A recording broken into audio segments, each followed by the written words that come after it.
Praise the lord. దేవునికి స్తోత్రం. కూడి వచ్చిన వారందరికీ, హైదరాబాద్లో దేవుని బిడ్డలకు, అలాగే వరంగల్లో శ్రావణ్ బాబు ఆధ్వర్యంలో మరి కూడుకున్న బిడ్డలందరూ దైవ సమ్ముఖంలో కూడుకున్న సిలువ ప్రేయర్ హౌస్ ఫెలోషిప్లో ఉన్నవారు, మరి ఇది చూస్తున్నవారు, చూడబోతున్నవారు అందరికీ ప్రభు యేసు నామములో ప్రేమపూర్వక ఆహ్వానిస్తూ అందరికీ దైవ ఆశీర్వాదంతో వందనాలు.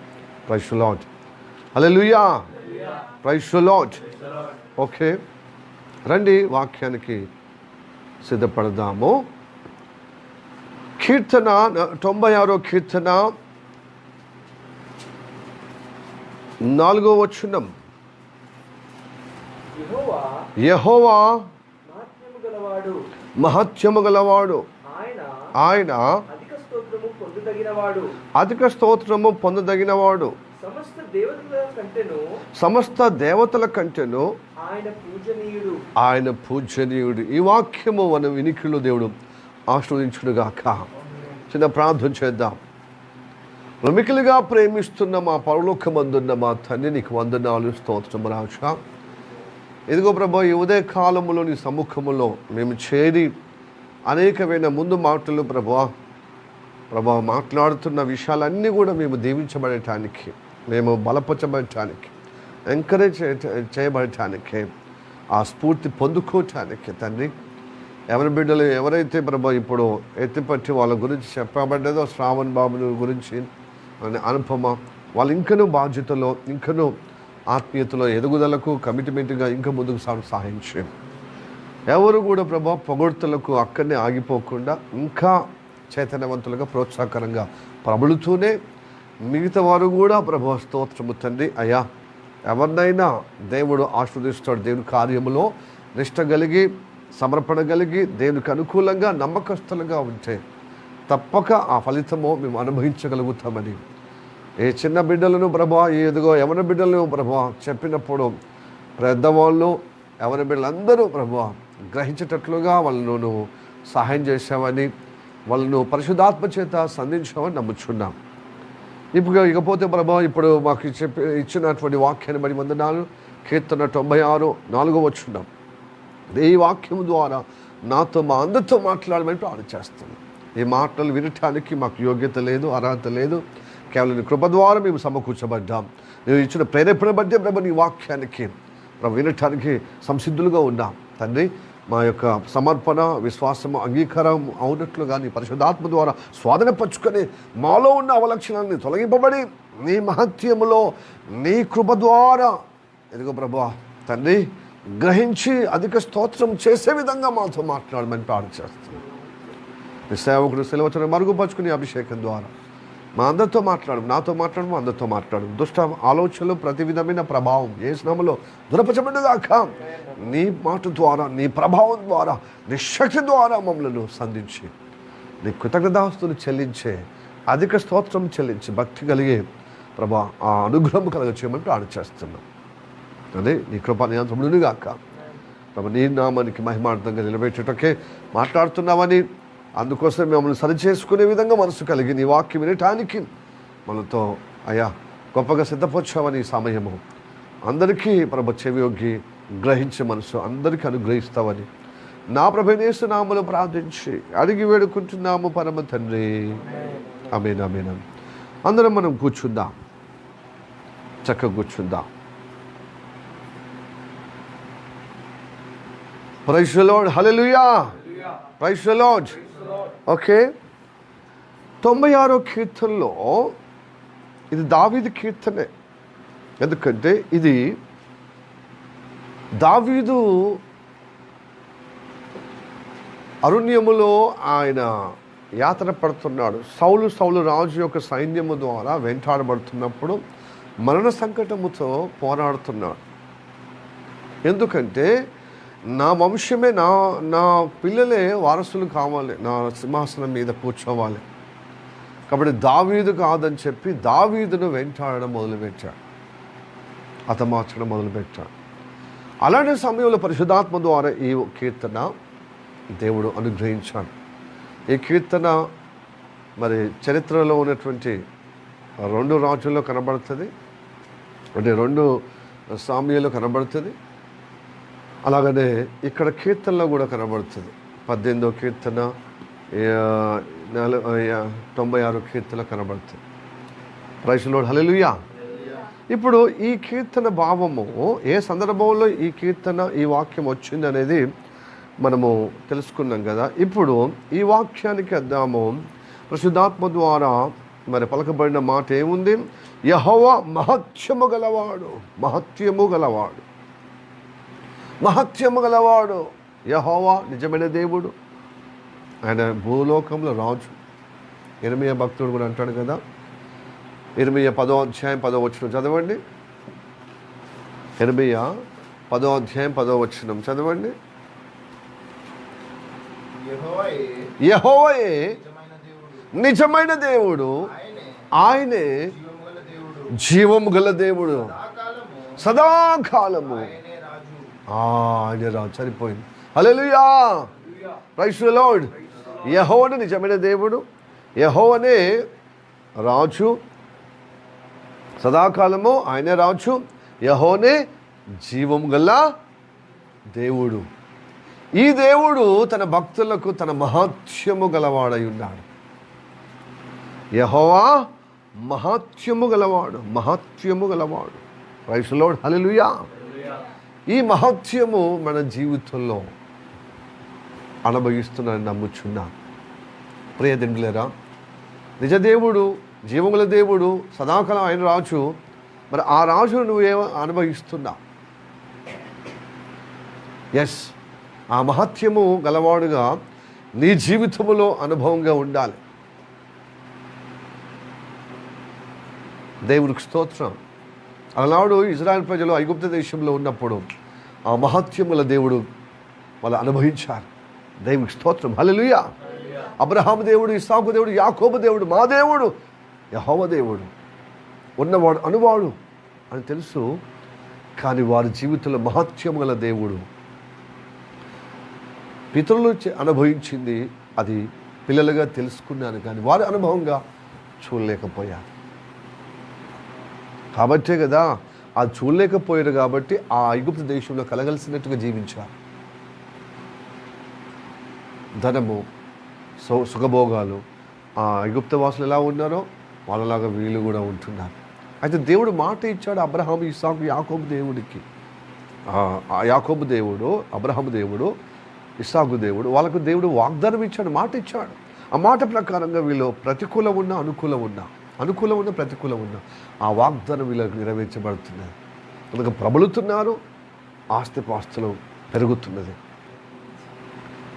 దీవించబడుతున్నప్పుడు చక్కగా కొనసాగుతున్నారు. వీళ్ళు మంచిగా వెళ్తున్నారు. వాళ్ళు దేవుని బిడ్డలుగా ఈ ఐగుప్తు దేశంలో పరవాసులుగా, పరదేశులుగా మంచిగా ఉంటున్న క్రమంలో దుష్ట ఆలోచన వచ్చిందనమాట. ఈ ఇజ్రాయెల్ ప్రజల గురించి తెలియని వారు యోసేపు పెరగని ఫరో వచ్చి ఏం చేశాడు? దుష్ట ఆలోచన అతని హృదయంలో కలిగింది. వీళ్ళు మాకు అనుకూలంగా ఉండేటట్టు కాదు, వీళ్ళు బతకటానికి వచ్చారు, రేపు మమ్మల్ని ఆక్రమించుకొని మా మీదనే అజమాయిషి కలిగి, అజమాయిషి అంటే అధికారం చెలాయించి మా సొమ్ము కొల్లగొడతారు, మమ్మలను దోచుకుంటారు. రేపు శత్రు రాజ్యమో ఇరుగు పొరుగు ఉన్నటువంటి రాజ్యాలు మా మీద పడితే వాళ్ళతో ఏకీభవించి మళ్ళీ ఓడించడమే కాకుండా మా సొమ్మంతా కొల్లు సొమ్ముగా మరి బొక్క సొమ్ములో చేర్చుకునే విధంగా దోచుకుంటారని చెడు అభిప్రాయం వాళ్ళకు కలిగింది. ఎవరికి కలిగింది? ఫరో అఫీషియల్కు, ఫరో సిబ్బందికి, సైనికులకు, ప్రజలకు. కాబట్టి ఫరో దుష్ట ఆలోచనతో ఎట్టిచ్చాకనే అట్లా మొదలైంది అనమాట. వీళ్ళు మంచిగా ఉండే బాగా ప్రబలుతారు. సో మనకంటే మనం కళ్ళ ముందటోళ్ళు మన దేశానికి వచ్చి బతకదేరు కోసం వచ్చి మన దగ్గర దయాభక్తిగా ఉండాలి, కానీ వీళ్ళు బాగా పెరిగిపోతున్నారు మనకంటే ఎక్కువగా అని ఈ ఐగుప్తు వాసులు ఈర్ష్య పొందే విధంగా వాళ్ళు ఎదుగుతున్నారు. సమాజంలో ఇప్పటికదే ఉందండి. హల్లెలూయా. చిన్నగా చూపబడుతున్న వారు యేసు ప్రభువుని నమ్ముకొని మనతో సమానత్వం అవుతున్నారు, మనకంటే ఎక్కువ దీవించబడుతున్నారు అని చెప్పి ఘోరంగా వివక్ష ఇబ్బంది చేస్తున్నారు. అప్పుడేమో కులాన్ని బట్టి, మతాన్ని బట్టి, ఇప్పుడేమో క్రీస్తుని బట్టి మనని ఇబ్బంది చేస్తున్నారు. అదే జరుగుతుంది ఇప్పుడు సమాజంలో. హల్లెలూయా. కొంతమంది అపోహ, వాళ్ళకి అంతరార్థం తెలుసు, వాళ్ళకి ఆత్మలో తెలుస్తుంది. కానీ ఆ నానుడు కొంతవరకు పాతకాలంలో జరిగింది కాబట్టి ఇప్పుడు కూడా అదే జరుగుతుందని చెప్పి విదేశీ నుంచి వీళ్ళకి ఫండ్స్ వస్తాయి. వాటిని బట్టి వీళ్ళు గొప్పగా భౌతికంగా మరి సమాజంలో వీళ్ళకు ఆర్థికంగా నిలదొక్కుటకు అక్కడి నుంచి చాలా పంపిస్తున్నారు. కాబట్టి వీళ్ళు డబ్బు తీసుకొని మతం మార్చుకొని వీళ్ళు గొప్పగా మనకంటే గొప్పగా కనబడుతున్నారు అని చెప్పి ఒక అపవాదము సృష్టించారు క్రైస్తవుల మీద. ఇది ఈ తంతుంటే, ఈ కాన్సెప్ట్ ఉంటే, ఈ తలంపు కలిగి ఉన్న వీరు అంతటితో ఆగకుండా ఈ మధ్యకాలంలో యేసు ప్రభువును నమ్మిన బిడ్డలు చాలా దైవ అనుగ్రహం పొందుకొని, ఒక దిక్కేమో కరువు కాటకాలతో, మనకు ఆర్థిక ఇబ్బందులతో, ఉద్యోగాలు రాక, చదవడంలో అంతంత మాత్రమే చదివి మనం నిలదొక్కుని ఆ స్థాయికి పోయినప్పుడు ఉద్యోగాలు రాక అనేక విషయాల్లో మేము ఇబ్బంది పడుతుంటే వీళ్ళు మాత్రమో దీవించబడుతున్నారు. మనతో సమానత్వంగా మనకంటే ఇంకెక్కువ ప్రబలుతున్నారు అని చెప్పి వారికున్న సమాజంలో వారికున్న సౌకర్యాలు, మరి వెసులుబాటు, రాయితీలు, గవర్నమెంట్ నుంచి రాయితీలు మొత్తం తొలగించడానికి కుట్ర చేస్తున్నారు. దాంట్లోనే దళితులు క్రైస్తవులుగా మారితే వాళ్ళకు రిజర్వేషన్ వద్దు అని చెప్పి ఒక నినాదం. అదే దాంట్లో అదే మతం మార్చుకున్నంత మాత్రం కులము పోతుందా? సమాజంలో ఆ కులం పోయిందని చూస్తారా?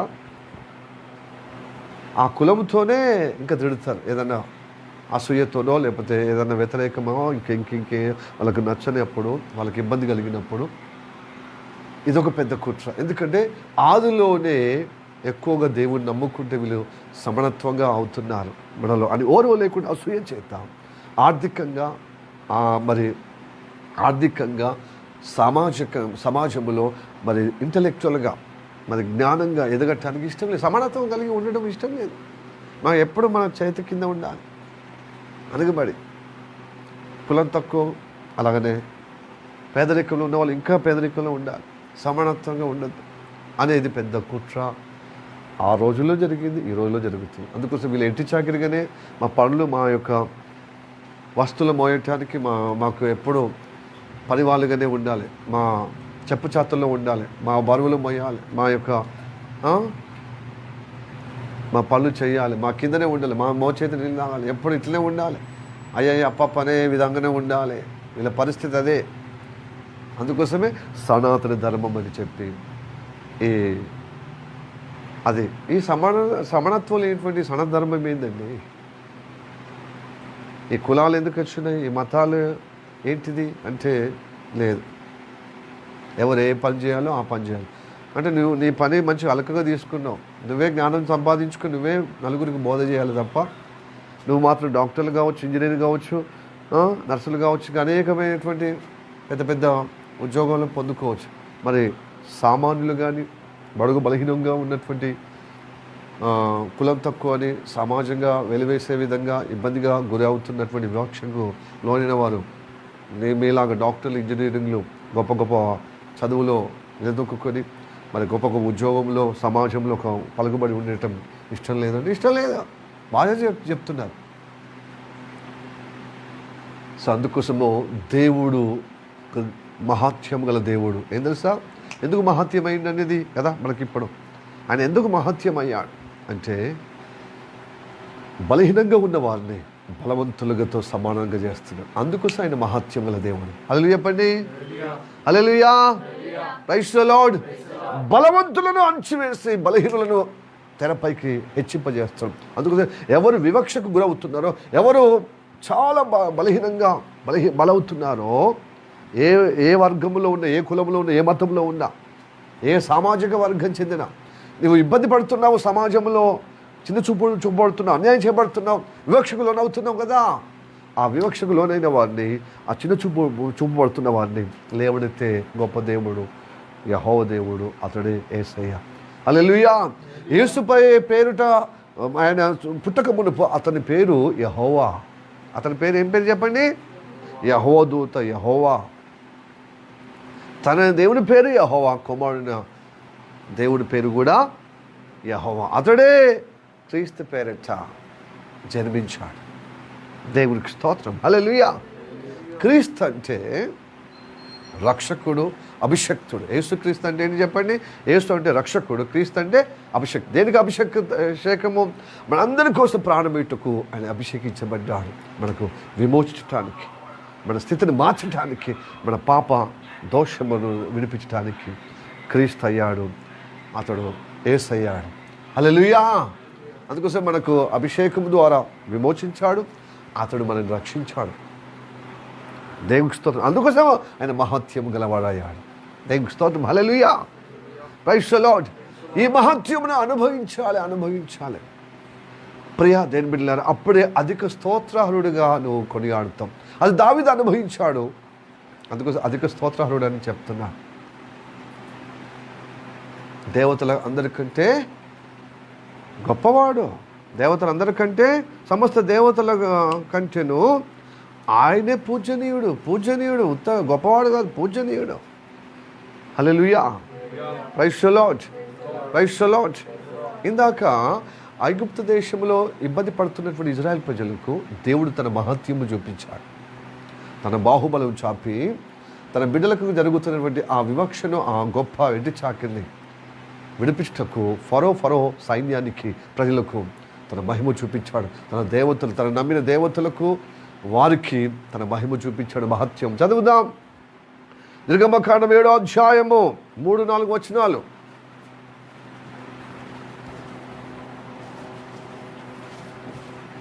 నిర్గమకాండము 7వ అధ్యాయము మీరు చదవండి. ఎవరు చదివినా తొందరగా చదవాలి. అయితే నేను ఫరో హృదయమును కఠినపరిచి ఐగుప్తు దేశములో నా సూచక్రియలను, ఆ మహత్కార్యములను, తన మహిమోత్తమైన కార్యములను విస్తరింపజేసేదను. Hallelujah. Praise the lord. Hallelujah. ఫరో హృదయాన్ని ఎందుకు కఠినం చేసింది తెలుసా? ఆ కఠినాన్ని బట్టి ఒక అద్భుతమైన సూచక్రియలు చేశాడు. ఈ 10 తెగుళ్ళు చేశాడు కదా, 10 ప్రచండమైనటువంటి తెగుళ్ళు అక్కడ ఐగుప్తు దేశంలో చూపించాడు. ఎందుకు తెలుసు? తన మహాత్మమును, తన మహిమను చూపించాడు అక్కడ. మీరు నమ్ముతున్న దేవతలకు, మీకు దేవుడు, యెహోవా దేవుడు ఎట్టివాడో చూపించాడు. హల్లెలూయా. అది చూపించాడు వాళ్ళకు. నీకు నాకు అనుభవించి, చూసి, కళ్ళారా చూసి అనుభవించి, మన పిల్లలకు, మన యొక్క భవిష్యత్తులో ఉన్నటువంటి తరానికి చెప్పటానికి ఆయన చేసి ఉన్నాడు. దేవునికి స్తోత్రం. హల్లెలూయా. చదవండి 10వ అధ్యాయము 2-3. 10వ అధ్యాయంలో కూడా నిర్గమకాండం 10వ అధ్యాయం. నీవు నీ కుమారునికి ప్రచురము చేయునట్లును నేను అతని హృదయమును, వారి సేవకుల హృదయములను కఠిన పరిస్థితి నేను. కాబట్టి మోషే అహరోనును ఫరో యొద్దకు వెళ్ళి అతన్ని చూచి ఎందుకు చెప్పాడు? ఎందుకు ఈ తెగుళ్ళు దేవుడు కురిపించుతున్నాడు? ఎందుకు ఈ ఫరో హృదయం మాటి కఠినపరుస్తున్న దేవుడు? కఠినపరిచినప్పుడు ఈ ఐగుప్తు దేశంలో ఉన్నటువంటి గొప్ప ఎట్టి చాకిరితో బానిస బ్రతుకుతున్నారే, ఆ ఇనప కొలిమి కలిగిన ఆ శ్రమలో మొగ్గుతున్నారే, వారిని విడిపించడానికి దేవుడికి ఒక్కడు సరిపోతుంది. కానీ నా మహిమను, మహత్వాన్ని వీళ్ళు చూడాలి కల్లారా. ఐగుప్త వాసులు కానీ ఇజ్రాయెల్ పిల్లలు కూడా తెలుసుకోవాలి. ఎట్టివాడనో అనుభవించాలి. నా విమోచన వాళ్ళు అనుభవించాలి, నా విడుదల వాళ్ళు అనుభవించి వాళ్ళతోనే అది ఆగిపోకుండా వాళ్ళ పిల్లలకు ముందున్న తరాలకు చెప్పాలి. నా మహిమ, నా సూచక్రియలు, నా మహత్యము వాళ్ళకు తెలియజేయబడాలి, వాళ్ళకు చెప్పుకోవాలి, అనుభవించాలి. Praise the lord. హల్లెలూయా. అందుకోసం ఫరో హృదయం కఠినమైంది. చాలామందికి అదే దేవుడు చెప్పుతాడు ఈ సూచక్రియలు, తన మహిమను చూపిస్తాడు, మళ్ళీ హృదయము చూపినప్పుడు యెహోవా దేవుడు నిజమైన దేవుడు, సకల దేవతల కంటే ఆయన గొప్ప దేవుడు అని ఫరో అంటాడు. పోనిస్తా అంటాడు. మళ్ళీ తర్వాత ఈ సమస్య నుంచి విడుదల చేయటకు మీ యెహోవా దేవుడికి ప్రార్థన చేయమంటే ప్రార్థిస్తాను, రేపటి వల్ల ఇది మొదటి తెగులంతా తారుమారు అయిపోతుంది, నెమ్మది అయిపోతుంది అని చెప్పి వాళ్ళు ఎలాగనే హృదయం కఠినమైపోతుంది. అట్లా 10 తెగుల వరకు ఆయన హృదయాన్ని కఠినపరుస్తూనే ఉన్నాడు. ఎందుకు? తన మహత్వాన్ని, మహిమను తన ప్రజలకు చూడాలి. ఎట్టి దేవుడు ఆయన, భయంకరమైన దేవుడు ఎవరికి తెలియజేయాలి? ఆ దేవతలకు, ఆ ఫరో సైన్యానికి, ప్రజలకు తెలియజేయాలి. అలా చెప్పండి, హల్లెలూయా, ప్రైజ్ ది లార్డ్. అంత గొప్ప దేవుడు యెహోవా దేవుడు అండి. ఆ దేవుని కలిగి ఉన్నాం మనం. 95వ కీర్తన 3వ వచనం చదవండి. పక్కపోతే యెహోవా మహాదేవుడు, యెహోవా మహాదేవుడు, దేవతలకు అందరికి పైన ఆ మహత్యము గల మహారాజు. అది ఈ వాక్యము నెరవేర్చుకునే విధంగా ఆనాడు జరిగింది ఐగుప్త దేశంలో. ప్రియ జనబిలారా, అదే ఇప్పుడు ఆధ్యాత్మికంగా నువ్వు కోణంలో చూస్తే ఇప్పుడు కూడా ఐగుప్త వాసులని, ఈ లోకవాసులు, ఈ దేశవాసులు వివిధ కులాల రూపంలో, వివిధ మతాల రూపంలో వివక్ష చూపిస్తున్నారు. క్రైస్తవులను చిన్న చూపు చూపించడం, దేశద్రోహులు అంటున్నారు. వీళ్ళు పిండికి విదేశీ డబ్బుకు అమ్ముడుపోయిన వాళ్ళు దేశద్రోహులని మన మీద వివక్ష చూపిస్తూ మన ఎదుగుదల, మన యొక్క గౌరవపదము వాళ్ళు ఓర్వ లేకుండా మనల్ని అపవాదం చేస్తున్నారు. మనకు రావాల్సిన గవర్నమెంట్ నుంచి రావాల్సినటువంటి వనరులన్నీ పాడు చేస్తున్నారు. వద్దు అంటే బీసీలో కన్వర్ట్ అయితే బీసీ యొక్క రిజర్వేషన్ వాళ్ళకి వర్తిస్తుందంట. ఎస్సీ ఆదివాసులు వేస్తే నమ్ముకుంటే వాళ్ళకు రావాల్సినటువంటి గవర్నమెంట్ ఇచ్చినటువంటి సదుపాయాలు వాళ్ళకు అనుభవించడానికి ఉంటుందట. ఎస్సీ ఏం పాపం చేశారు? వాళ్ళు కన్వర్ట్ అయితే మొత్తము వీళ్ళకు గవర్నమెంట్ నుంచి వచ్చినటువంటి రాయితీలు వాళ్ళకు ఉండొద్దు. ఎస్సీలకు కల్పించినటువంటి రాయితీలు, ఆ పథకాలు, ఆ ప్రయోజనం వీళ్ళకు ఉండొద్దు అని చెప్పి ఒక వివక్ష జరుగుతుంది.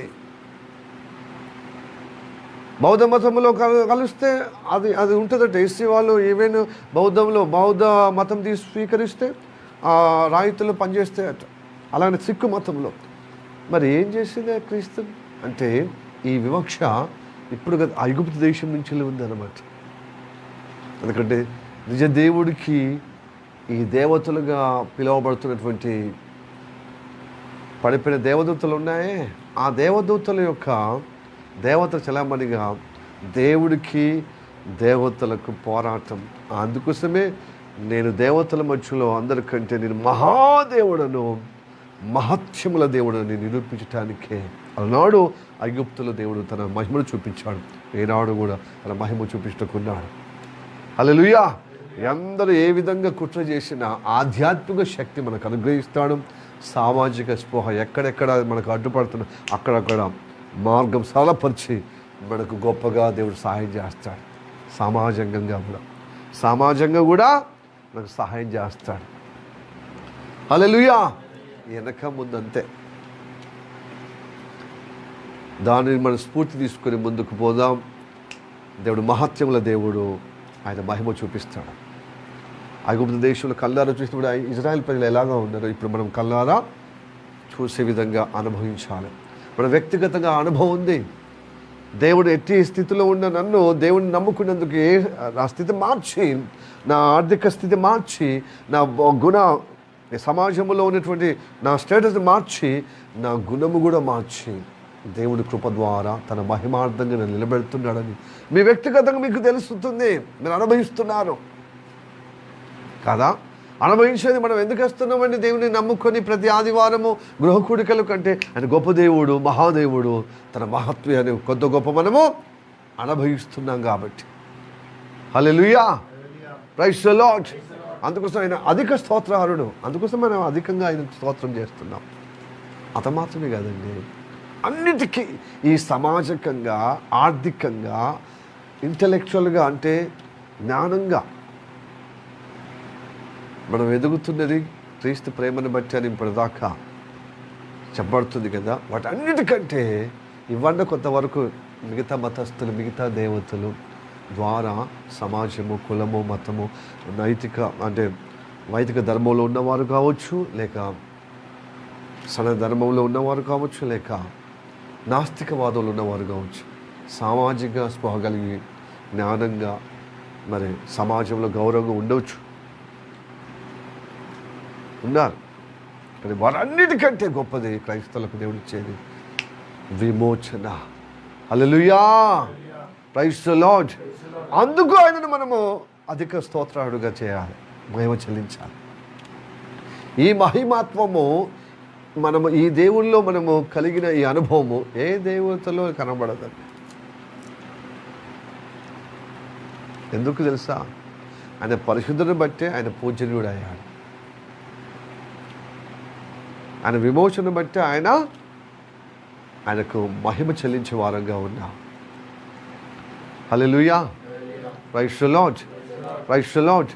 చదవండి నిర్గమకాండం 15వ అధ్యాయం 11వ వచనం.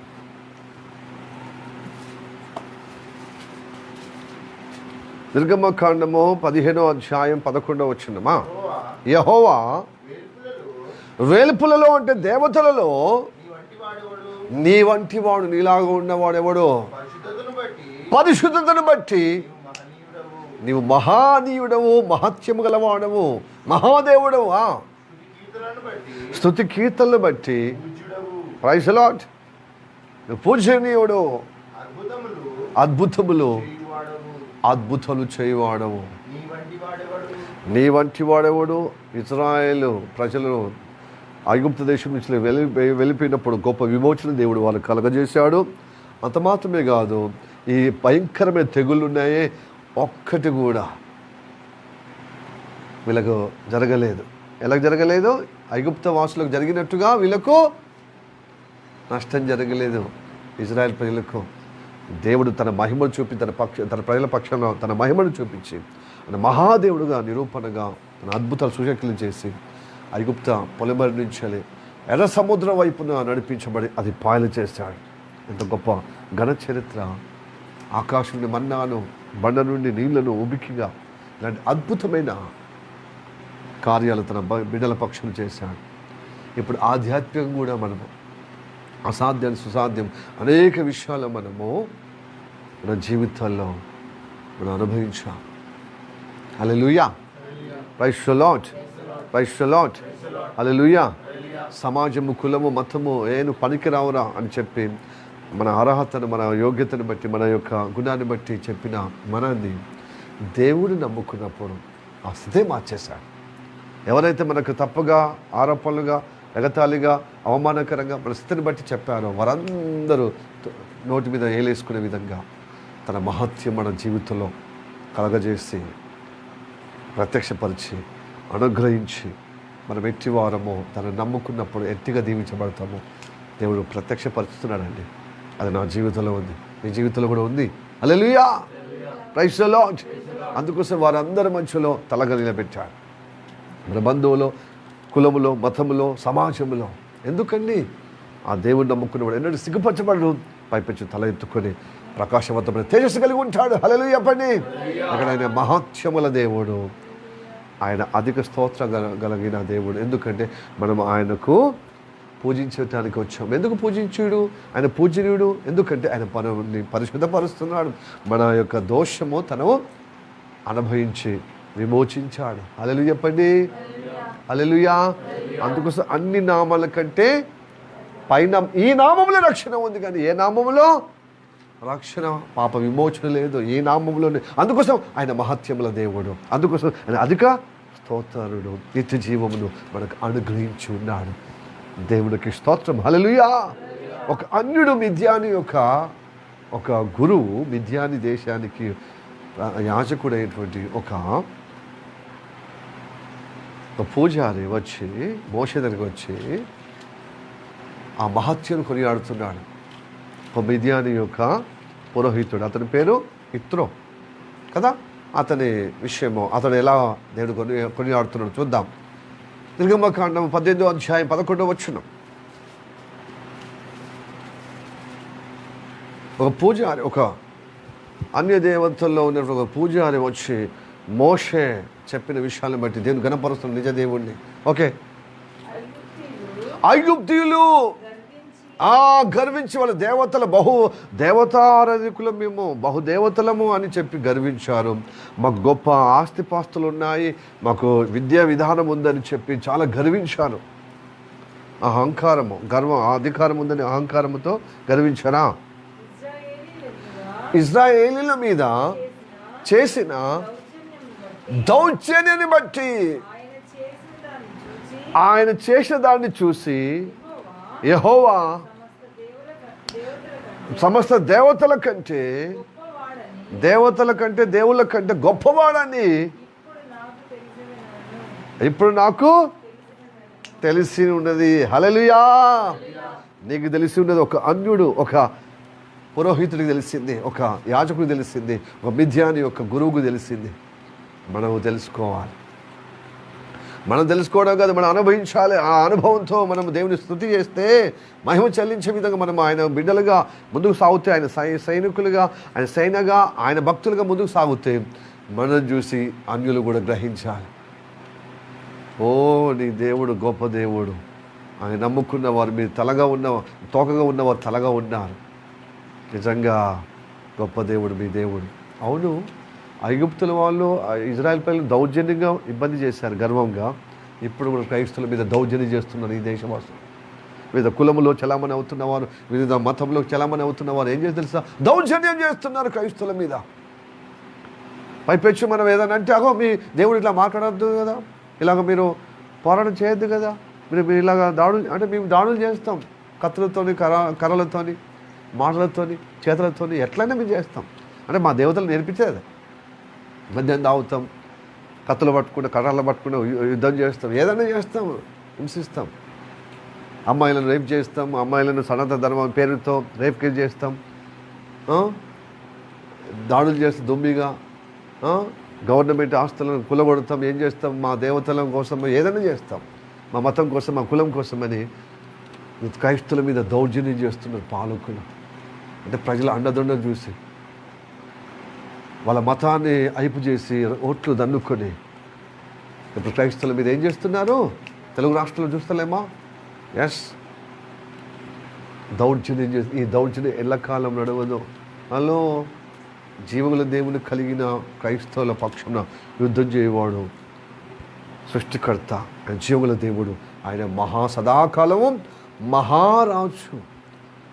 ఎందుకంటే తన మహిమత్వాన్ని తన ప్రజలకు చూపిస్తూ ఆయన ఓపిక తింటున్నాడు. హల్లెలూయా, ప్రైజ్ ది లార్డ్. ఈ దౌర్జన్యం చూస్తున్నాడు. ఏడా ఐగుప్తు దేశము దౌర్జన్యం చూసి ఏం చేశాడు? ఆయన అబ్రహాము దేవుడు, ఇస్సాకు దేవుడు, యాకోబు దేవుని యొక్క ఆ వాగ్దానమును పూర్తి చేసుకొని వాళ్ళ విమోచనకు దిగొచ్చాడు. తన పక్షమున యుద్ధం చేసి విడిపించి తన మహిమను చూపించాడు సకల విశ్వానికి, ఈ లోక ప్రపంచానికి. దేవునికి స్తోత్రం. హల్లెలూయా. దేవతలకు చూపించాడు, దేవతలు నమ్మిన ప్రజలకు చూపించాడు, పాలకులకు చూపించాడు. కాబట్టి కీర్తనలు చెప్పబడుతున్నది, ఈ భూలోక భూరాజులు, అధికారులు ఏకమాడి అభిషక్తికి పోరాడుతున్నారంట, దేవుడికి క్రీస్తుకు వ్యతిరేకం చేస్తున్నారంట, ఆయన నమ్మిన బిడ్డలకు వ్యతిరేక దౌర్జన్యంగా చేస్తున్నారు. కానీ ఆయన నమ్ముతున్నారంట సృష్టికర్త అయిన దేవుడు, అరే పోరా, ఏం చేస్తారా, నా బిడ్డలకు నేను పక్షమున్నా, నీ జీవుల దేవుడని. అయితే మనకు తన మహత్వాన్ని చూపించటకు ఒక ప్రణాళికబద్ధంగా దేవుడు సాయించుటకు ఒక ప్రణాళిక ఉంది. హల్లెలూయా, ప్రైజ్ ది లార్డ్. ఆయన చేసే ప్రతి పనికి రెండు పనులు చేస్తాడు. మనం ఎదగాలని చేస్తాడు, తన మహిమను చూపించడానికి చేస్తాడు. ఎందుకంటే మనము శ్రమతోనే భక్తి పెరుగుతుంది. హలో, అందుకు శ్రమను అనుమతిస్తున్నాడు. వాళ్ళ దౌర్జన్యాన్ని కొంతవరకు మీరు సహించి భరిస్తే ఆధ్యాత్మిక ప్రబలుటకు మీకు క్షేమకరంగా చేయటానికి సేమ్ ఆ దౌర్జన్యం చూసి తన మహత్వాన్ని చూపిస్తాడు. ఆయన ఎట్టివాడో ఆ జీవుల దేవుడు తన మహిమను చూపిస్తాడు. మహాదేవుని గొప్ప విడుదల చూపిస్తాడు, తప్పక చూపిస్తాడు. ఇజ్రాయెల్ దేశంలో ఇజ్రాయెల్ పక్షంన ఆ ఐగుప్తు దేశంలో తన మహిమను చూపించినట్టు మనకు చూపిస్తాడు. ఎందుకంటే నిన్న నేడు ఏకరీతిగా ఉన్నా దేవుడు గతకాలంలో తన ప్రజలకు పక్షంలో చూపించిన దేవుడు ఈ నూతన నిబంధనలో పిలువబడినప్పుడు ఇజ్రాయెల్కు చూపిస్తాడు. తప్పక ఇదిగో ఒక దిక్కేమో కరువు కాలము చేత అలమటించడానికి సిద్ధంగా ఈ లోకము ఎదుర్కొంటున్న ఈ దేశం, కానీ ఆ కరువులో అద్భుతంగా మనల్ని సంరక్షిస్తాడు. హల్లెలూయా, ప్రైజ్ ది లార్డ్, హల్లెలూయా. ఆ తెగులు వాళ్ళకు, మీకు కాదు. మీకు ఎవరైతే దౌర్జన్యంగా ఉంటున్నారో అది కరువు. ఎందుకు కరువు? ఆర్థిక ఇబ్బంది, ఆర్థిక మాంద్యం ఎందుకు వస్తుంది? ఎస్, దేవుడు నమ్మని ఎరగని వారు బలహీనంగా అవటానికి, వారు నశించిపోయే విధంగా చేసుకుంటున్నారు. కుతంత్రం, కుట్రలు, ఆ దౌర్జన్యం వారు చేసిన దానికి వాళ్ళకు ఆ ఫలితము ఎదుర్కోవటానికి. కానీ దేవుని బిడ్డలకు అలాంటి సమయంలో తన మహిమ చూపిస్తాడు. కరువు కాలంలో, క్షామకాలంలో, ఆర్థిక మాంద్యములో, ఈ భయంకరంగా ప్రపంచమంతా అలమటించి గొప్పగా ఆందోళనలో, భయ ఆందోళనలో ఉన్నప్పుడు నెమ్మది కలిగే విధంగా ఉంటారు క్రైస్తవ బిడ్డలు. ఎందుకంటే దేవుడు తన మహత్యాన్ని చూపిస్తాడు. హల్లెలూయా పండి. ఆ మహత్యం చూపించిన దేవుడికి నువ్వేం చేయాలి తెలుసా? ఆయన మాట విని నువ్వు పరిశుద్ధంగా ఉండాలి. ఎందుకంటే పరిశుద్ధపరచబడిన వారు ఏ కొదవ ఉండకుండా సమృద్ధిగా ఉంటారు. హల్లెలూయా. ఇక్కడ పరిశుద్ధులుగా ఉన్నవారికి న్యాయంగా జీవం పొందటానికి, పరిశుద్ధులుగా ఉన్నవారికి, నీతిమంతులుగా ఉన్నవారికి ప్రతి ఒక్క ఈవులు పొందుకోవటానికి, సంయోచితంగా మీకు సహకారం పొందటానికి మీరు యోగ్యులు అంటున్నాడు. దేవుని స్తోత్రం, హల్లెలూయా. అందుకోసం యేసయ్య రక్తాన్ని ఆశ్రయించడము పరిశుద్ధపరచబడటకు, నిత్య జీవం పొందటానికి, యేసయ్య నామాన్ని, ఆయన విమోచనను మనం ఒప్పుకోవడం, మనం విశ్వసించడం, నీతిమంతులుగా తీర్చబడి ప్రతి అవసరత తన మహిమలో తీర్చబడటకు మనం పొందుకోవటానికి మనం ప్రతి ఆదివారం వస్తున్నాం. అందుకోసమే అధిక స్తోత్రం చేయటకు, మనం ఆయనను మహిమపరచుటకు, ఆయన పూజ చేయుటకు, పూజనీయుడుగా ఆయన సేవించుటకు వస్తున్నాం ఆదివారం. Hallelujah, praise the lord, praise the lord, hallelujah, hallelujah, praise the lord. కనుక ఈ గొప్ప దేవుని కలిగి ఉండడం ధన్యకరమండి. కాబట్టి మనలో భేషజాలు లేకుండా, అహంను పెంచకుండా, నిష్కలంకంగా, యథార్థంగా ఈ వారములో ఉన్న దోషం పరిహరించబడాలి. ఆ దౌర్జన్యకారులను చూస్తున్నాడు. ఆ దౌర్జన్యాలు మనము చేరకూడదు. మన పక్షంలో దేవుడు ఉన్నాడు, చూస్తున్నాడు, ప్రతిదీ చూస్తున్నాడు. మన మానసిక వైఖరి, మన యొక్క కుల వివక్షను బట్టి, మత వివక్షను బట్టి, సమాజంలో ఉన్న వివక్షను బట్టి మనం ఎంత ములుగుతున్నాం, ఎంత బాధపడుతున్నాం, ఎంత ఇబ్బంది పడుతున్నామో చూస్తున్నాడు. ఆ దౌర్జన్యం చూసి తన మహిమత్వాన్ని మనకు కలగజేసి వారికి జ్ఞానోదయం కలగజేస్తే వాళ్ళ దేవతలకు వారికి తిరుగు చెప్పబోతున్నాడు. చెప్తూనే ఉన్నాడు, ఇంకా చెప్పబోతున్నాడు. హల్లెలూయా. అందుకోసం చెప్పడానికి కదా కరువులు వచ్చేసేది, భయంకర కరువు. హల్లెలూయా, ప్రైజ్ ది లార్డ్. ఈ కరువులో అద్భుతంగా దేవుడు మాట విని దేవుడు చెప్పినట్టు చేస్తే యెహోవా ఆశీర్వాదం వల్ల మన ప్రతి అవసరం తన మహిమలో తీర్చబడతాయి. దేవునికి స్తోత్రం, హల్లెలూయా చెప్పండి. Hallelujah, praise the lord, praise the lord, hallelujah. అయితే మనము పరిశుద్ధపరచబడటకు నిర్లక్ష్యం చేయొద్దు, మనం సమర్థించుకోవద్దు. మన జీవితాన్ని దేవుడు కోరినట్టుగా పరిశుద్ధపరచబడాలి. అప్పుడే ఈ దేవతల ప్రభావం పడదు, ఈ లోకంలో ఉన్నటువంటి దౌర్జన్యము, ఆ ప్రభావం మనము కుంగిపోయే విధంగా అది జరగదు. మనం తల ఎత్తే విధంగా, పైవారుగా, పైచేయగా దైవ అనుగ్రహం పొందుకునే విధంగా పరిశుద్ధపరచబడిన వారు హెచ్చబడతారు, నిత్య జీవానికి దగ్గర అవుతారు. దీనికి దూరంగా ఉన్నవారికి మరి ఈ లోకంలో కలిసిపోయి మరి నలుగురిలో అవస్థ పడుతున్న ఆ అగచార్ల పాలవుతా. కనుక ఏది మంచిది?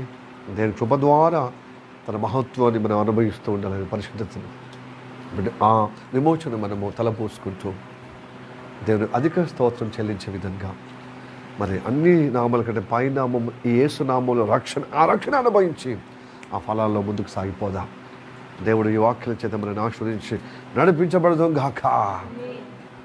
Praise the lord. అందరూ తల వచ్చి కనిపిస్తున్న ప్రార్థన చేద్దాం. Come on.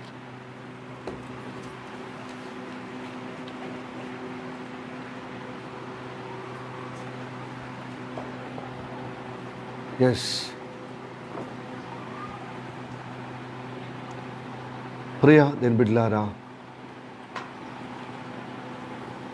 ప్రార్థనకి ఏకీభవిద్దాం. నిజంగా దేవుని కృప ద్వారా మనము అప్పచెప్పుకుందాం. నిజమే కదా ప్రభువా, ఇజ్రాయెల్ ప్రజలు ఐగుప్తు దేశంలో ఎలాగ ఇబ్బంది పడ్డారో, ఈ లోకమనే ఐగుప్తు అనే ఈ లోకములో వివిధ కులము రూపంలో, వివిధ మత రూపంలో క్రైస్తవులు అంటేనే ఈ నూతన ఇజ్రాయెల్ అయిన క్రైస్తవులు తండ్రి ప్రభు, నీవు దౌర్జన్యం పాలవుతున్న వారిని అందరినీ చూస్తున్నావు.